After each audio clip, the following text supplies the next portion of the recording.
The Sound Off Podcast. The podcast about broadcast with Matt Kundle. Starts now. Jay Nachlis and I met a few weeks ago at Podcast Movement.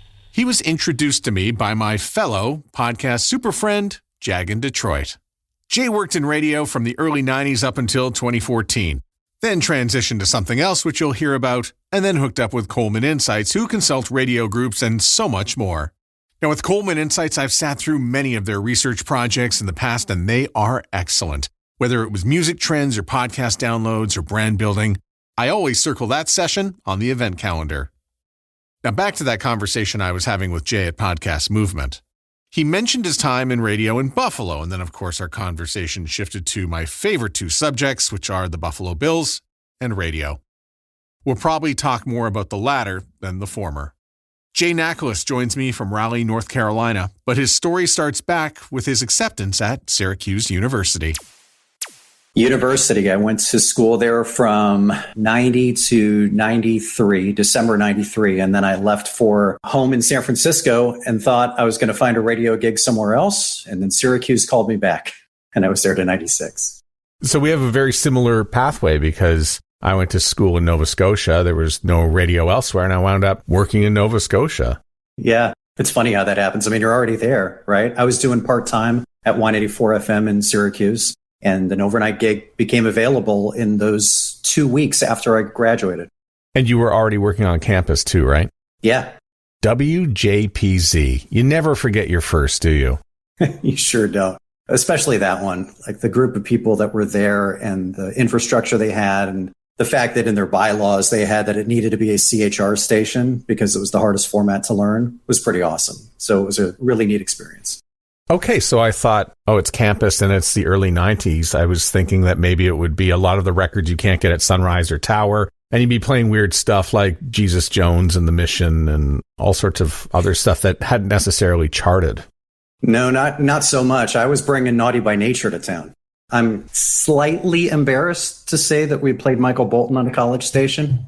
But that was the era. I mean, Janet Jackson, Escapade, there must have been a whole bunch of stuff like that. Absolutely. No, it was great. I mean, that kind of period in between 89 to 90, 91, right, was not the greatest for pop. A whole lot of Milli Vanilli and Dino and Sweet Sensation and Seduction. I mean, maybe you like that, but it was kind of a weird time for pop. But by the time we were doing that in the early to mid 90s, there was a really good selection to choose from. And so tell me about going back to San Francisco and not finding any work. Where did you look? Well, it was, back then, like I would send my tape and resume anywhere. And so I did. I mean, anywhere. I sent it to consultants. I sent it to group heads, to PDs, whoever. And I got a call from a station in Buffalo first, actually. It was not KISS. It would have been Star, but it was for like a part-time gig.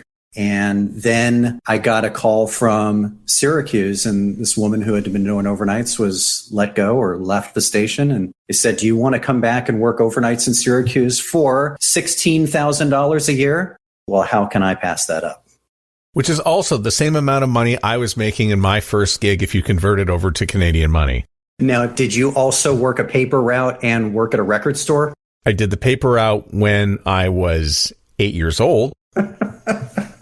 My wife and I, before we were married, used to drive around in the winter in Syracuse to try and supplement that income. Sunday mornings, we woke up at like 4 or 5 in the morning, and we got all of those newspapers in our little car, stashed them in the back, and would drive around delivering newspapers. And somehow we're still together. And the radio station you were working at was WYYY?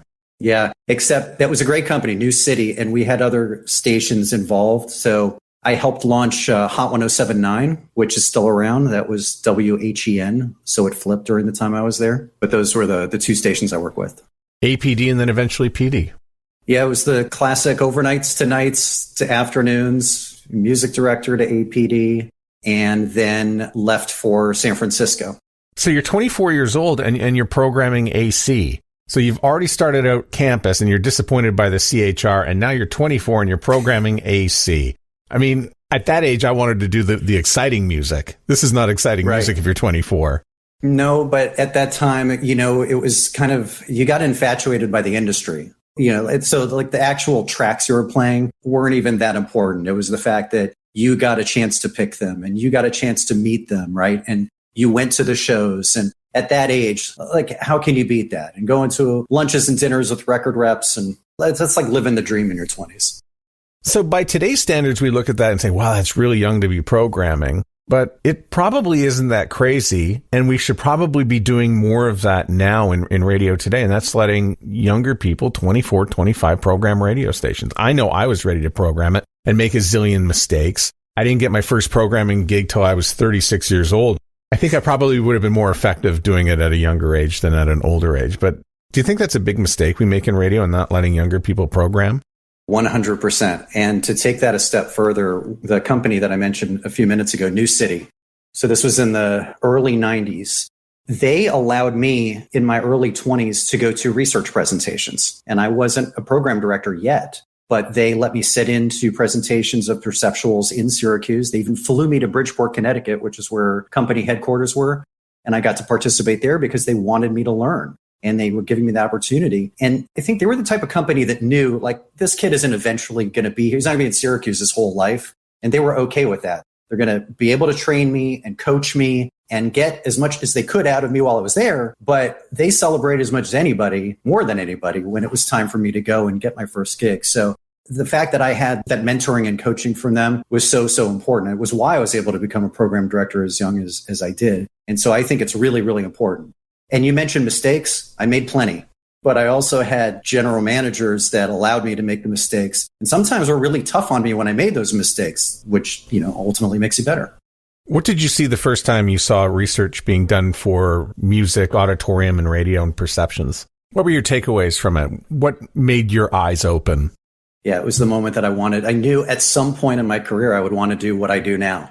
I thought it was so cool that they could take this data and somehow put it together in this magical mix and strategically tell you, here are the opportunities, here's what we're doing great, here's what we can do better. And that this all just came from a page of numbers on a spreadsheet and their ability to explain it. And for me, anything I've ever done in radio, whether being on the air, which I've always loved, being a program director, which I loved, the stuff that I always liked the most was the strategy part of it. And that's the thing, though, that was the takeaway, right? Was the ability to look at this and come up with a strategic plan. That's what I loved. I remember my first music auditorium session, going in, seeing the listeners, they're hearing the songs, they're answering the questions. There's paper and there's pencils. And it was someone I think Jeff Vidler from Signal Insights, who way back then in 1995, we were going through it all. And I saw what you saw. I couldn't believe that we could extrapolate all this information in order to make a better sounding radio station, but it works. I had a guy that was one of my mentors, Alan First, who was the program director in Syracuse. Alan came up with this idea when we flipped that station to Hot 107.9. We did a stunt and it was called Hooks 108. And he took an actual hook tape where, how in the auditorium tests back in the day, they would go 1, play the hook at 2. He just ran like 800 hooks and he looped it all in a row, but he played sweepers in the middle and he'd say, on your way to work, you used to hear 3 or 4 songs. Now you hear 80 or 90, Hooks 108. So that was well ahead of its time when you think of the quick hits format. You brought something back in my mind about the songs, and that a couple of the songs in the auditorium test would be repeated just to measure fatigue and burn on the audience who were doing the testing. Yeah, that's right. Wow. That was a while ago, but I'm glad to know that this was sort of the foundation that was going to lead you into doing research. But you still did radio. And how did you ever get involved with working with Ryan Seacrest? So my program director at K101 in 1996 was Casey Keating. And Casey hired Ryan, who was at the time working at Star 98.7 in LA and was really very, very young. This was pre-American Idol. And he had done like some stuff with E! And, kind of freelance type stuff here and there. But he was doing the show in LA. And Casey brought him up to do afternoons at K101. And it was never a great fit. Like, he's an LA guy and he just fits so well in Los Angeles and never quite fit in at K101 for a number of reasons, most notably the format. It was more of an AC station. And his show didn't really quite fit what we were doing, or more mainstream AC. But for that period, Casey left the station. I was still there. And so for a time, I was Ryan's program director. Did you head back out east to Buffalo? From San Francisco, I went to Buffalo in 1997 to program Alice at 92.9. Yep. Re-engage my mind about what the Alice format was. Whether you call it modern AC or pop alternative, it was that time. Lilith Fair is always the two words I'll just use to describe the whole thing, right?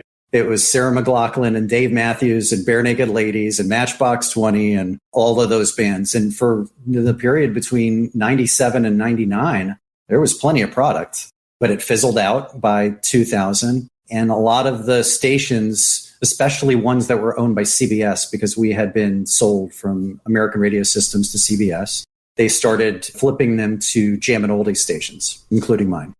What about some of the music trends from the 1990s? We touched on the late 80s, early 90s with the Sweet Sensations and all sorts of bands that nobody can seem to recall. I do remember when we get to about 94, there's just Hootie and the Blowfish, and Top 40 is kind of Spin Doctors, Hootie and the Blowfish, and there's nothing really to talk about. It gets better 96-ish and 97, and some boy bands come in, and then eventually sort of on to the Alice. But does that really summarize what the 90s were?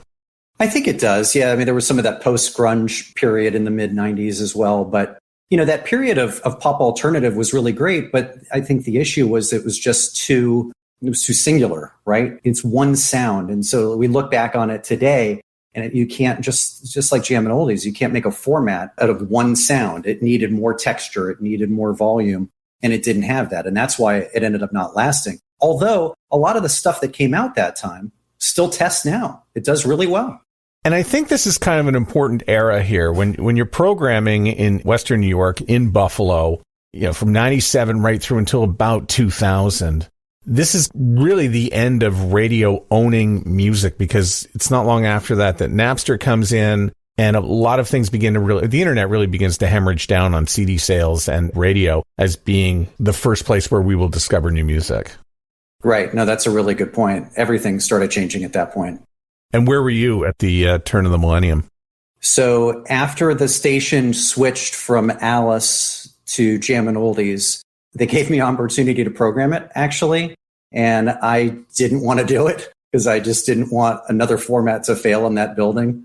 And so I went to Detroit and programmed another station called Alice 106.7. So I went from Alice to Alice, although the second Alice station was different in that it was really, in some ways, I think, ahead of its time, because it was a adult hit station before the Jack thing exploded. And you're also working at Clear Channel, which is a growing company at that point. So 96 in radio, there was a lot of deregulation, and a company like Clear Channel began to buy up a bunch of signals. So tell me a little bit about working for Clear Channel in that era. Well, when I first took the job in Detroit, it was AM/FM. And, you know, for those that don't remember, AM/FM was a gigantic radio company, owned a lot of radio stations. And in fact, I remember that was a company that invested in bringing out programmers together to conferences and, you know, really being collaborative. And I really liked AM/FM. It was a great company to work for. And I remember at one of those conferences, one of the heads got up and said, "We're never going to be sold. We're too big to be sold." And then they got sold to Clear Channel. So to answer your question about Clear Channel, the challenges, I think, at that time was that they were really experimenting with voice tracking for the first time and putting prime shifts voice tracked even in some larger markets. And I had to adapt and be a proponent of some of that stuff. And some of it I thought was really useful and agreed with, and other stuff I really did not. How uncomfortable did it make you feel having conversations about voice tracking to talent? Really uncomfortable, because I think voice tracking is great for when it serves certain purposes, like the fact that a jock doesn't have to work on a holiday because they can voice track. Great. You know, certain shifts where, you know, it makes sense. Great. There are places for it, but then there are other, this was market at the time. I think Detroit was market 7. Maybe it was market 10. Point is, here's a top 10 market. I didn't feel like afternoon drive should be voice tracked. Do you find it odd that 20 years later that there are stations who are still doing voice tracking poorly, and probably fewer of them doing them well? Yeah, I think that's true, but there have been plenty of instances where they're doing it really well as well and have learned how to do it well. But at the same time, it's a completely different skill, right? Being live on the air and putting out a show that's voice tracked, where you're trying to give the appearance of it being relaxed and live and that the listener doesn't really notice. That's a whole skill on its own. Yeah, when you hear it, you know it. Like, I know their voice track, but they're doing it really well. And I, for one, I fall in the bucket of I'm voice tracking this and I'm doing it poorly. It's something you're either good at it or you're not good at it. You know it or you don't. Yeah, you know how it is when you're a jock and over time you just become more confident, right? And so you become less scripted, not because you're consciously feeling less scripted. You just become less scripted. Your tone becomes more relaxed. Your confidence in going off of script and making little comments or even tapping the microphone, that's the kind of stuff that never comes to jocks early in their career because they're too nervous about what they're saying and how to get it out. Later in your career, that stuff comes really natural and you're completely confident in your own skin. If you can do that in voice tracking, then you could get away with it. The problem is so many are just trying to get the script down and they end up sounding so monotone, so stiff. That's exactly how I sounded when I voice tracked. It's hard. What was your favorite software to program music and why was it Selector? Believe it or not, my entire career at every radio station I worked at, it was only Selector. And it was, version 12 dot whatever. And I never did G Selector while I was a PD, right? Or a music director. I always did the good old DOS version of Selector. Today, I can still whip that out and put out a pretty strong music log. Although now on the research consultant side, when we're working with some of our clients and I go into their backups, I now see Music Master and Selector. And, Music Master is a pretty cool program. So you're bringing back memories again of DOS. That version 12 of RCS was solid because you could do it really, really fast. It would do everything you wanted it to do. It just looked funny because of the DOS presentation. But I do remember I beta tested, RCS 15 and it was clunky and slow and I was full of regret. I actually rolled a couple stations back from 15 to the DOS version of 12, much to the dismay of many people. I think you make a great point. 100%. Like the speed, the ease of use. So you can make fun of DOS as much as you want. But from a user functionality standpoint, which seems silly because you would think that something that's not a Windows program would be less functional. But I'm with you on that. I still go down to Long and McQuaid, which is a music store here in Canada. And I go in and everything is still DOS. And I kind of admire them for it because it works. It is stable. It never crashes. When did it ever crash? It never crashed. It never froze. Never. No. That's a great point. No blue screen of death with DOS Selector. No, maybe the computer would give out and the power supply would go, but it was never a blue screen of death. How'd you get down to Raleigh? So let's see. When I left Detroit, this was in 2003, I received a call from Mike Hartel and Phil Zachary, who were part of running Kurtis Media here. Mike was the GM of 96 Rock. And Phil was the president of Kurtis Media, and it's a local company in North Carolina. I'd never been to Raleigh, didn't know much about it at all, but I really liked the opportunity to go to a place where maybe I could be for more than 2 or 3 years because, that first early part of your career, it's like, what's the next step? Where am I going to go up? What market am I moving to? And I was starting to get to a point where I wanted to be somewhere I wanted to be for a long time with a company I wanted to be with for a long time. And going through that process, I thought Kurtis Media and this area checked the boxes and, really ended up doing so. Well, you spent a long time there. Over 10 years. So what did you do there?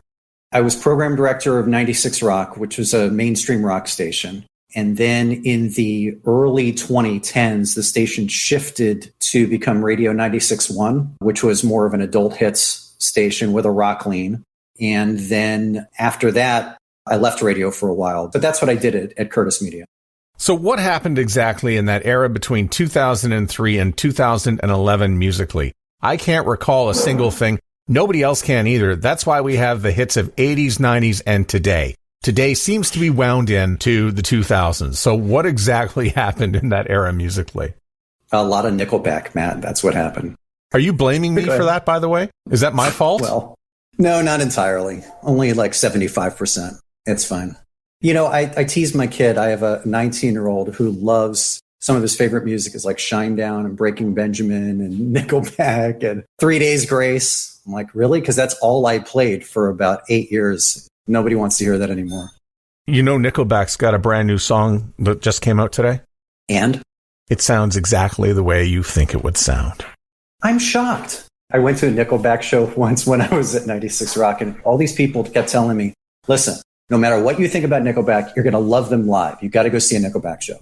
And in the middle of the show, Chad Kroeger he gets a slingshot out and he puts a beer in it and he slings the beer into the crowd. And somehow this beer stays upright the whole time and lands in this guy's hands who catches the beer. And I thought, people are really misunderstanding Nickelback. They're special.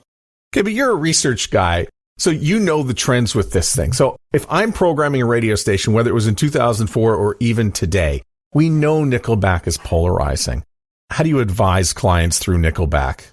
Today? Whatever. I mean, even back then, the band is very polarizing. I mean, they can fill the arena, yet they irritate radio listeners, but some people will turn it up. I'm not quite sure how to deal with that.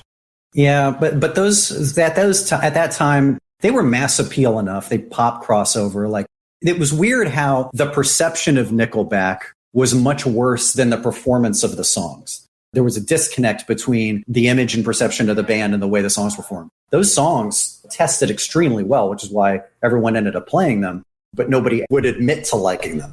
And I see a band like Shinedown, and I really, really enjoy Shinedown. And they are the nicest band, and they come to your radio station, and they shake hands, and they meet all the listeners, and they sign everything. And then they said to me, we need to speak with you. And I said, this is going to be a problem. And I go into a room and I wonder what they're upset about. Maybe it's the setup or the guitar. Some listener told them to F off or something. No, Matt, we want to thank you for inviting us to the radio station today. Oh, okay. And I thought, if more rock bands did that, I think rock would be a more viable format today. It would have more of a community and have a little bit of love. I can't remember the last time a rock band actually said thank you to radio, at the Grammys or anywhere. This is what country does so well, right? The artists understand that relationship with radio and that relationship with their fans is what builds loyalty and builds brands, and they do it so well. And I've always felt the same thing about rock. And I've used Shinedown, just like you, as an example of a band that got it. I'll tell you a funny Shinedown story. Have you ever heard of the organization St. Baldrick's? No. So it's a charity that was founded on St. Patrick's Day in a bar, I think by a bunch of New York cops. And the idea was that they wanted to raise money for childhood cancer research. But they say, we're going to do it in kind of a fun way. We're going to do it at a bar, and we're going to call it St. Baldrick's, do it around St. Patrick's Day. And you're going to get your head shaved. You're going to go bald, St. Baldrick's, to raise money for research.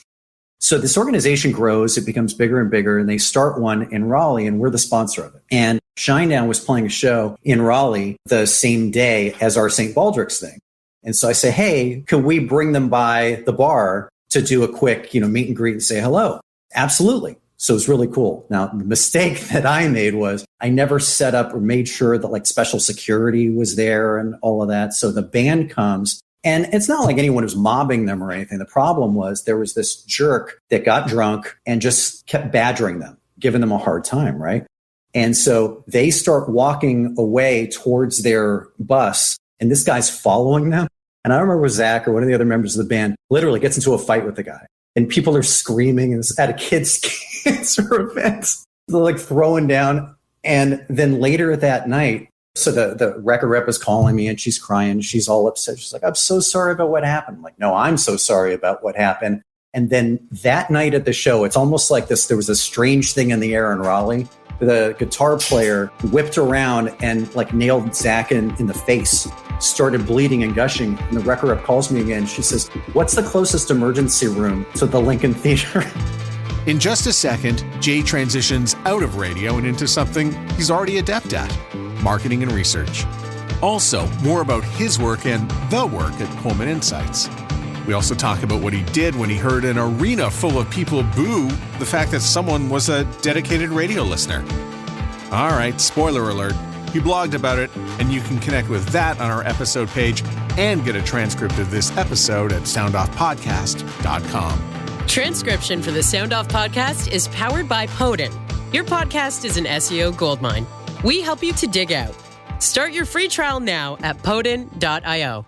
The Sound Off Podcast with Matt Kundle. Tell me about when your time at Kurtis came to an end, because you went to go work for Carolina Learning Systems, I believe. Yeah, it was one of those weird things that happened. There was a guy by the name of Scott who was the owner of a company. The franchise was called New Horizons. It's still around. It's a computer learning company. And I used to do live spots for Scott on my show and the afternoon show. And so Scott was a client. He'd become a friend. I'd done these spots for like 10 years. And Scott wanted a head of marketing for his company. And he said, have you ever thought about leaving radio? And I said, yeah, sure, I'm being honest. And it made me a pitch for why I should come work with him. And I made the decision to leave radio and give it a shot. So why were you comfortable to leave radio? Because I know after doing it for so long, so many people are not comfortable doing it. Some people go to a therapist and the therapist asks them, why can't you leave radio? I mean, Tara Sloan, for instance, who just lost her job with Hometown Hockey, talked about the grief that goes with losing your job or leaving the business altogether. I had to go through it. I still dream 3 times a week. I dream about being in a radio station still. So why were you so prepared to move on? I thought I was prepared. The way you say it maybe isn't exactly correct. I thought I was prepared because I thought to myself, look, if I get into a job like this, I'm getting into tech, I'm getting into marketing, and a lot of the stuff that I thought of was correct. I mean, being a program director, if you work in radio, you have a lot more skills than you give yourself credit for. Radio people are terrible at that. They think that, and they joke about the fact that, well, it's my only skill. It's all I can do. But you've got so many skills. You've got sales and promotions and, strategic mind and all of the stuff that goes into it. And so a lot of that's transferable. And I thought, well, I can learn the technology part. You can teach me the IT business and I can bring this other stuff. And there was a lot more to learn than that. But to your point, I mean, I deeply miss the industry. And although there was, some good to come out of the switch, I can tell you when the opportunity came back to get back into the radio industry, I was very, very happy to do so. And a day doesn't go by that I'm not thankful that I'm back in it, because regardless of anything else, like you said, it's in your soul. It's too deep in your soul. Yeah, and you're so comfortable with the skills that you picked up, which included doing research from a very young age, computers, namely Atari and DOS. And then here's a client who comes along and you're voicing the spots and you go and you do the jump. But you're also pretty good. I mean, you've got a pretty good voice and you do a fair amount of voiceover work as well. So you managed to take the microphone with you. So it wasn't going to be gone completely. Right. That's true. I was thinking about the long term in a lot of different ways. So like, what am I going to be doing in 20 years? And, I mean, of course, there's uncertainty about what the radio industry is going to look like in 20 years. Nobody really knows what it's going to look like in 20 years. So my thinking at the time was that if I could transfer out of the radio industry into this, it would make me, the versatility is what it would give me, right? Heck, I could do marketing for a bank. I could do marketing for a sports team. And in some respects, that's true. But I look back on it now and I go, yeah, but I would never want to work for a bank. And then you get picked up at Coleman Insights. So how did you come into contact with this, where you get to work with radio stations again and bring all your skill set right to Coleman Insights? Mostly was fortunate to be living in the place where they were headquartered. That's a big advantage. A huge advantage. And so I was able to make some personal connections at the firm, and over time, just kind of make that networking, make those relationships. This company that I admired my entire career, because Coleman was always around my entire career. Although I'd never worked with them directly, I just known their reputation and the work that they'd done through others. And through those connections, when something became available and they started hiring a layer of associate consultants, I applied. What were some of the early projects you worked on? And I'm asking this because here you are, you get to work with Coleman Insights. I'm kind of wondering what those starter projects are. One of the coolest things was that everybody at Coleman was so willing to teach. And when you're new to, so you're coming from a radio background and not a research background, even though I had a level of understanding of research, it wasn't from the research side, it was from the radio side. So there's a lot to learn from the research side in tools you're using, in interpreting data, in how to deliver the data. It's just like layer after layer that they have to teach you. And everybody was willing to teach, which I found incredible. And to answer your question, in the beginning as an associate consultant, it was always behind the scenes stuff for other senior consultants. Most of the stuff that I was doing was for John Boyne, and John has a lot of huge clients. And the really neat thing was that I got to work on projects for stations that I grew up listening to or even worked at. So for example, KMEL in San Francisco, which was down the hall from K101. We've done projects for, it's now Star 1013, but we did projects at my old station, K101. We worked with Z100 in New York. And then we even went through the experience of doing a project for my old station in Detroit. So it always, this weird full circle thing comes back on a fairly regular basis, and I have to laugh at it. What are radio stations asking for these days? I think back 20 years, a lot of it was the music and the perception, and are we too hard? Is this too soft? Is our morning show too blue? But what are they asking for today? There's a lot of that same type of stuff. I mean, you want to know how deep your images are and what the opportunities are. The music tastes, certainly, although we're going through a very strange period in contemporary music right now where things are fairly stagnant, it can change, and you have to be on top of those changes and seeing where things fit together. I mean, for example, 90s music is something that really wasn't compatible with a number of other eras for some time. And now you're seeing both a popularity of some of these 90s sounds being more compatible with other sounds. Rock is seeing that, right? Where classic rock is doing some of the shift. For a while, it was like, no, you can't play Led Zeppelin with Nirvana, or it's really risky to do so. And now you start to see it becoming less risky. So you're learning about some of those things with music and how it plays in your market. You're learning about the images and the personalities and features, all that stuff you've always asked. And then there's more interest these days about media usage habits in themselves and how much time people are spending with podcasting or how they're using you on streaming and that kind of stuff, and trending it and seeing how that shakes out. Yeah, I was thinking one of the questions we always used to have is, well, when people leave our station, where are they going? We could see some of that in the ratings. Are they going to, the other rock station, a classic rock station? But today, when you leave radio altogether, where are they going? Where are our listeners going? Do you have any sort of insight to where they're going? Is it more music? Is it a podcast? Or is it social media? I mean, it could be any one of those things.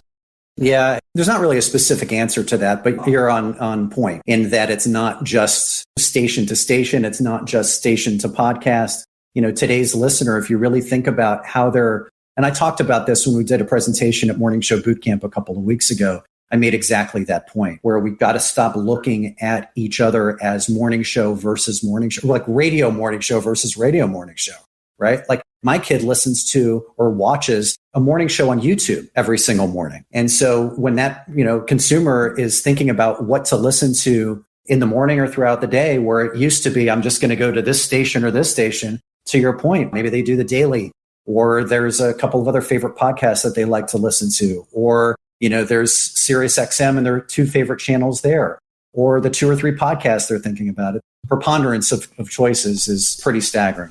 I kind of thought back in 2013 when these other audio formats began to infringe on radio, I thought maybe radio should get together and just support radio and get people to listen to the radio and teach them to flick between 5 and 6 stations in order to stay on the medium. And International Podcast Day, I see that's coming up, and podcasters are all together. Do you think radio can get a little closer together to promote the medium? I wish they would, because it does. It seems like every other medium is doing a better job of that. It's so important. And especially like in the blog that I wrote last week, there was this comedian in Canada, right, who lives in Toronto, Kurtis Connor. And he recently played a show in our town. And my 19-year-old son, who I mentioned earlier, is a huge fan of Kurtis. And Kurtis mentions during the show that he listens to radio. He talks about consuming music, he listens to radio. And the audience boos him, which I just thought was bizarre. Like, what do you mean they're booing the word radio? Like, okay, if you ask Gen Zs, do you listen to radio? Sure. Do less listen to radio? Yes. Are they ambivalent about radio? Sure, I get that. But like negative about radio? What's that all about? And I thought that was really strange. And he talked about his favorite station, Boom, in Toronto. And he talked about why he loves radio and some of the reasons why. And it was interesting because it was the opposite of this paradox of choice, that we create anxiety with ourselves because we have so many choices. And radio makes it easy. We're going to play this for you. We've curated it for you, and we're going to listen. And I thought that's something that radio really needs to think about promoting, rather than just the fact that it's free. Yeah, that's great. Everyone knows that it's got a commercial problem. But radio is really good at creating entertainment for people, and maybe needs to capitalize on that. So that's really strange that happened. So the first thing that comes to mind is, here's a generation, they are booing a free product. I mean, Eric Samuels, when I worked at the Bear in Edmonton, he was the program director. And I said, this person's complaining about something. He goes, isn't it amazing that they're complaining about something they get for free? And I had to think about that for a sec. They picked up the phone to call. But, here's a generation who's booing something that maybe they don't use. But the other thing that goes through my mind is that perhaps market specific, that Raleigh just doesn't have enough radio stations that is properly serving that demographic. That's an interesting point. Raleigh is an under-radioed market. It lost its last alternative station in the last year. So, there may be something to that, but I think there's also a need to kind of going back to your point about like educating people about radio and making radio a giant PR campaign. Like, how are you going to get younger listeners to listen to radio if you don't educate them and change their perceptions about radio, what radio offers and how to get it? Yeah. And you mentioned in that blog, by the way, that Boom is your client. And one of the things they are really, really good about is, because everybody plays the music, but they'll play the music and they'll make me feel like I'm listening to the music again for the first time, whether it's the behind the vinyl or the stories that they tell or the personalities. It could very simply be Stu Jeffries in the morning, who a lot of Canadians watched on television with Good Rockin' Tonight. The station has this nice feel. I love the branding green. Green makes me feel good. Green is their color at Boom. So, yeah, I think there's a lot that goes into a radio station. So I too enjoy that station. And I think you make a really good point. And I think that it used to be, it seems like, and maybe this is when PPM first came out and everyone overcorrected and said, every talk break has got to be short. And, what do you mean you're talking about like the music and giving us history and stuff? And now I think that it's coming back around a little bit. We recognize that content is really important and it doesn't need to be just relegated to AAA stations, which kind of had this ownership of that position. But I think that opportunity to be this, vessel for listeners of music and giving them that experience of not just listening to it, but why it's so great to listen to and making them feel, making them engaged, helping their mood. That is what they're looking for, but we're not always providing it. Whenever a station goes away, like a WAAF, I say to myself, those people who love and listen to that station, who listen to Mistress Carrie, they are not coming back. They are not coming back to radio at all. You completely disenfranchise people from ever coming back to the medium. And I know you mentioned a station that went away in Raleigh, but I think sometimes these branding changes where we're just going to throw the format out, we're going to throw out the call letters and we're going to call it something completely new, does a lot more damage than it really does help your brand. We like to say that images are like icebergs. They're slow to develop, slow to erode. And when you have a brand like that with years of heritage that's built up, sometimes it can be a bad thing because you can, have some negative baggage. But at the same time, it just takes so long to build a brand. And it can sometimes be really frustrating and tragic when a brand goes away. I remember growing up in San Francisco listening to KFOG. And that station was in its day so iconic and brought these huge, shows to town. And they had this foghorn that was the audio signature. I joined the Fogheads, which was the club. And, they used to send me an actual CD in the mail for being a Foghead. Even when I moved to Detroit, they were still sending me a CD, which, you could argue now maybe that wasn't the greatest ROI to be sending people in Detroit CDs. But the point being, they had such a deep connection to their listeners. And it was a tough one, right? Because PPM made that station really challenging because it couldn't keep up musically. And it did great in diary, but moment by moment, it was really hard for them. But gosh, from a brand standpoint, I thought they did it as well as anybody back in the day. So I would ask you to write an essay about what you did this summer, but instead I'll just ask you and we can put it on the podcast here. And that's, tell me a little bit about Morning Show Boot Camp, because a lot of people rave about it and what they get out of it, people paying attention, and it seems to be a very positive vibe in the room. So what did you see and hear? I found it to be incredibly refreshing. I love the fact that it is completely focused on talent. You have program directors there as well and people involved in that, but it's mostly talent, mostly morning show, although you have some from other day parts as well. But I just found it skewed a little bit young, which I loved. And there was an immense desire to learn. Immense. And so when we did our presentation, Sam Milkman and I did the urgency of branding, there was this line of people that just came up and talked to us that wanted to follow up and ask more questions. And then I got some emails afterwards, some connections on social. And I just really, that made me feel great about this talent in the industry that wants to make themselves better and make the medium better. Well, I'll tell you right now what my number one wish is for radio, and I'm writing this down. And that's that every radio company, whether you have one station or hundreds of stations, you need to have a director of audio innovation and learning. Because I love that. Yeah, I'm seeing neither at any radio station. So the fact that James Cridland had to stand up on a stage and tell people about the program Descript, and there was just way too many oohs and ahs at Canadian Music Week.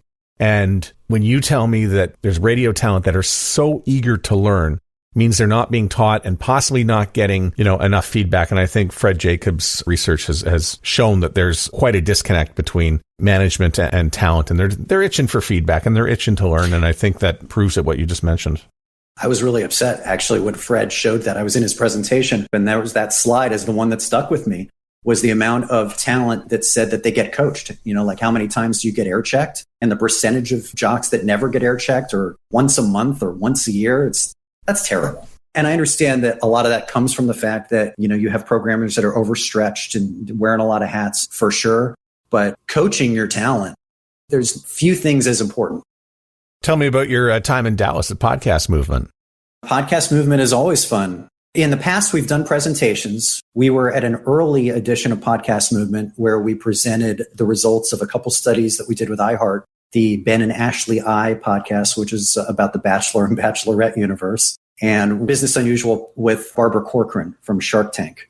And in that case, we were doing what's called a media EKG deep dive study, which is a content testing tool that we use, where we're looking at content minute by minute and measuring it. And then we're asking questions afterwards, why did you rate it that way? So you can see that kind of up and down of the graphs as somebody likes something or doesn't like something.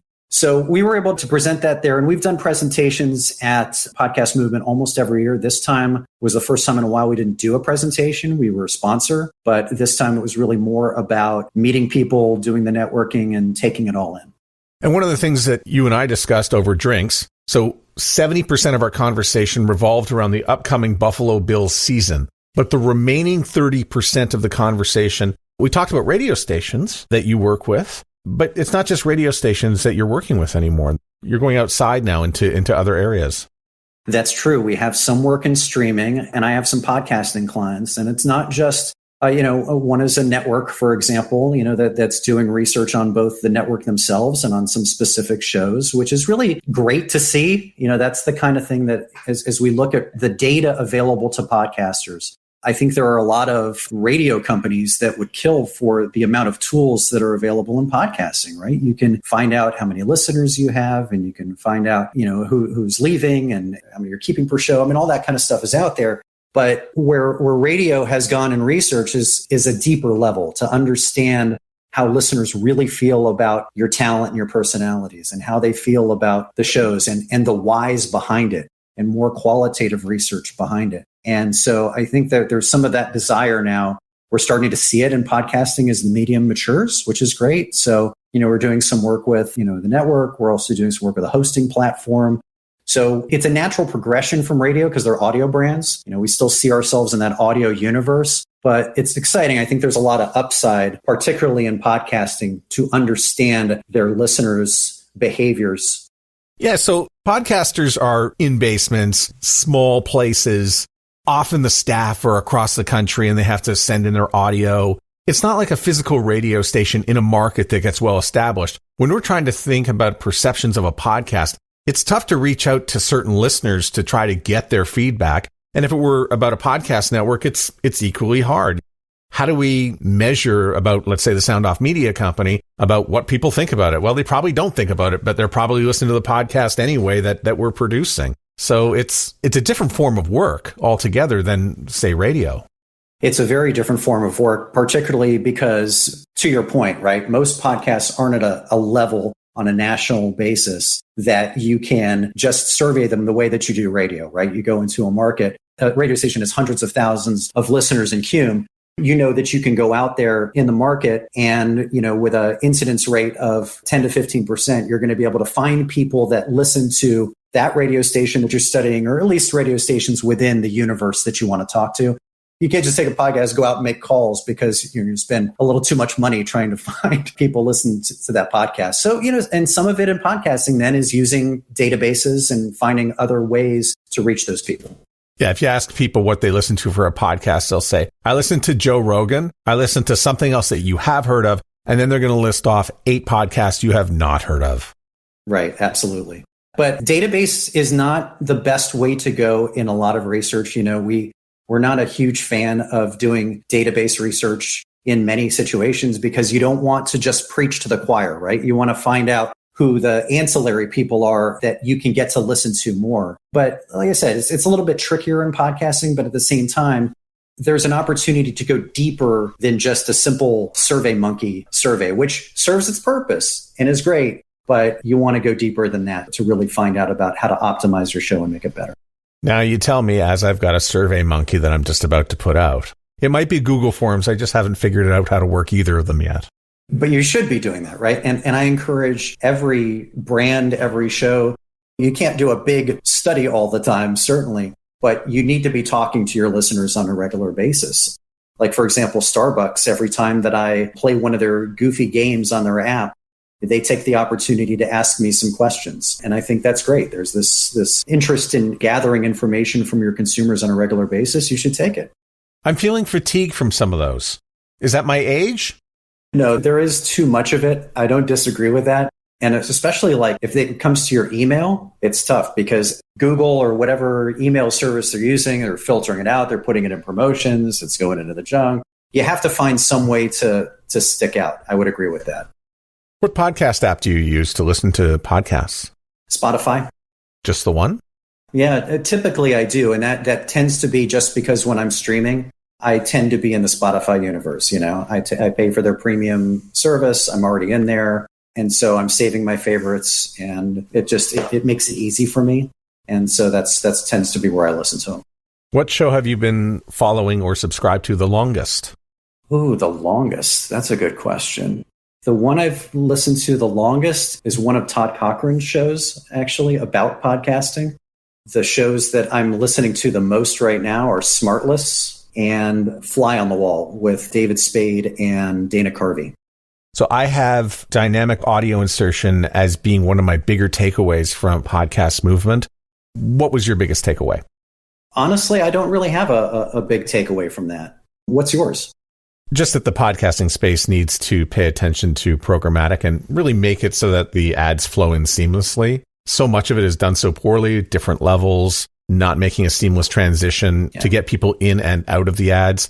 There was a little bit of a nice takeaway from Sounds Profitable when it came to the difference between announcer read and host read ads. Host read ads, of course, continue to be very strong in that sense. And we have to tidy that up. And a lot of people say, oh, there's too many commercials in podcasting. But I mean, listen, every research project you've done for radio, that comes back. There's too many commercials for everything.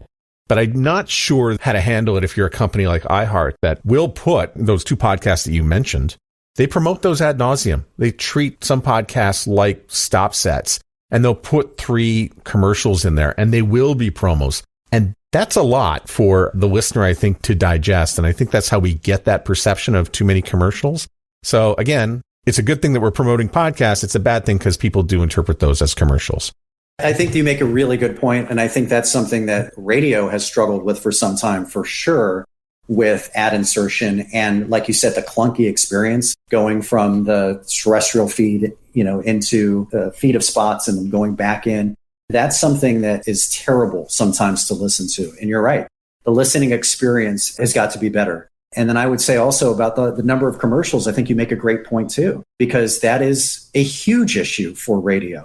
And if you think about that, like the older you are, the more you've just been used to it your whole life, listening to a lot of commercials on radio. So maybe you're just sort of attuned to it. But if you're younger and you haven't had to deal with it, and you've had the luxury of listening to a streaming service or Sirius XM or something where you don't have to have commercials, that's, to your point, like now you look at radio and it's like radio equals 16 minutes of commercials an hour. That's a problem. And podcasting does have to be very careful not to get into that box.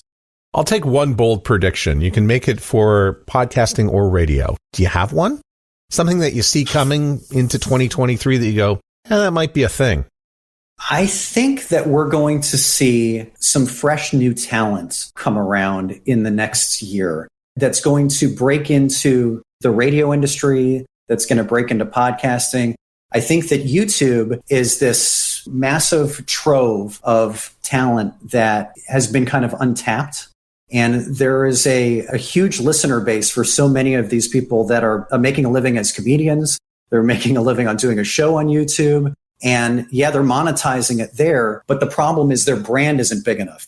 They're not en masse. So they don't have the reach of radio or the opportunity to get into a big podcast network. And so I think that what you're going to see is some of these names that are kind of bubbling under with big followings are going to get much more big mass followings by hopping onto radio or podcasting. Which basically means to that crowd that you saw in Raleigh, in your face. Right. Exactly. One more prediction. How will the Buffalo Bills do this year? It's got to be the Super Bowl, right? Super Bowl or bust. Go Bills.